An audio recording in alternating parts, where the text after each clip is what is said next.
Last session, the party started at the village of Tea Leaf, where the party obtained an arrest warrant for 2 halfling criminals believed to be hiding in Zonthal. Finished their preparations, the party, along with some wagons, ponies and a stable lad to look after the mounts, start on their journey to Zonthal through the Cadwood forest. The journey through the woods went quickly, with the party not encountering any other travelers on the winding forest road. Soon the party were pulling up to stop to camp in the forest, just before dusk, using a small clearing just off the road. Varys's ranger senses detected 2 humanoids to the south, no more than half a mile away. Leaving Gnarly behind with the stable lad to guard the camp and ponies, the rest of the party snuck through the dark woods, looking for tracks. Quietly and slowly searching, the party eventually saw faint light ahead, and carefully approached a well-hidden and concealed campsite. Trenchant set off a bell trip alarm as he approached the campfire, and a well-dressed human male went quickly from alarm and caution to welcoming the party in a friendly manner. The man introduced himself as Corb, and was guarding another person, whom was sleeping in one of 2 tents nearby. Corb was careful not to disclose too much information about what they were doing, or whom he guarded. Things took a turn for the worse, when cult forces suddenly appeared and attacked the party. A group of Dragonborn cult officers charged the party, their breath weapons engulfing the party in fire, poison and cold. Following behind was a large undead skeletal dragon, fresh blue scales still hanging off portions of this creature. When the dragon attempted to use its electrical breath upon one of the tents, Corb pointed at the dragon and invoked the power of Bahamut, and dismissed the dragon's breath weapon. Corb spoke an oath to Pelor, and before the stunned eyes of the party, he transformed via glowing light into a fully armored and armed warden of Tariba. Corb shouted out to the party that the sleeping person in the tent, a prince, must be protected and saved. The party leapt into action. Varys, Ragnar, Trenchant with Labarette and Bucky, Gim, and finally Sir Cronda with Sir Zern, all grabbed their weapons and engaged the enemy without hesitation. The party once again facing off against the cult of the Dragon Queen. Now the elites of the cult arrived.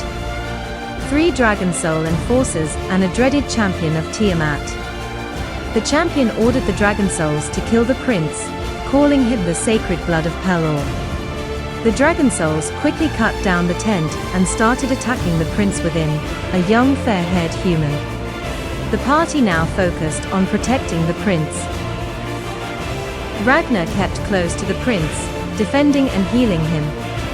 Sir Zern, Sir Cronda, Gin, Labarette and Trenchant kept the forces at bay, with Varys giving covering fire. Above the battle, floating in the air, the warden and champion fought. The warden now resembled a golden figure, with the symbols of Pelor and Bahamut on his armor and shield. The champion now resembled a dark demon, with glowing red eyes. Both had wings keeping them aloft. Trenchant realized that the warden must be a knight of the Radiant Breath, the missing order of knights the party had been searching for. The party finished off the last of the remaining foes, just as the Knight of the Radiant Breath destroyed the champion of Tiamat. The knight flew down and was about to attack the party, before being ordered to stop by the prince. Introductions and revelations are made. Prince Blanver, heir to the throne of the Kingdom of Tariba, sits around the campfire whilst he tells the party about events going back 4,000 years, and covering the last 2 dragon wars. The Knights of the Radiant Breath have been hiding in plain sight, as Night Wardens, protectors of the royal family of Tariba. The royal family are in truth, high priests of Pelor, keeping and protecting the secret of the Knights.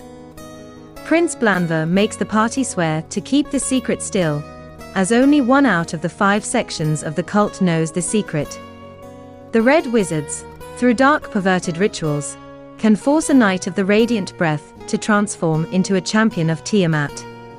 The Order had no choice but to go into hiding to prevent this from happening. The Knights need to remain hidden a little while longer, until the end of the ritual to summon Tiamat is nearly at hand, and then they will attack. The party thank the prince for sharing the information and then return to their camp. As per their sworn promise, no one tells Nali, who had remained behind to guard the camp, what had happened or what they now know. The rest of the night goes uneventfully. In the morning the party set off, and just after midday they near the village of Zonthal. Zonthal village is not what the party expected. No cult forces occupy the village, in fact, it looks peaceful and the locals are friendly. When the party speak to the locals, they learn they all hid in their basements for 2 days when the approaching cult force was spotted. When the locals exited and saw no sign of the invaders, they believed they had gone onwards to Tea Leaf. The party see the 2 halfling criminals, of which the party hold an arrest warrant for, run into the nearby magic hedge maze. A mysterious metal chest, marked with dwarven runes, is locked in the blacksmith, the key apparently lost in the maze.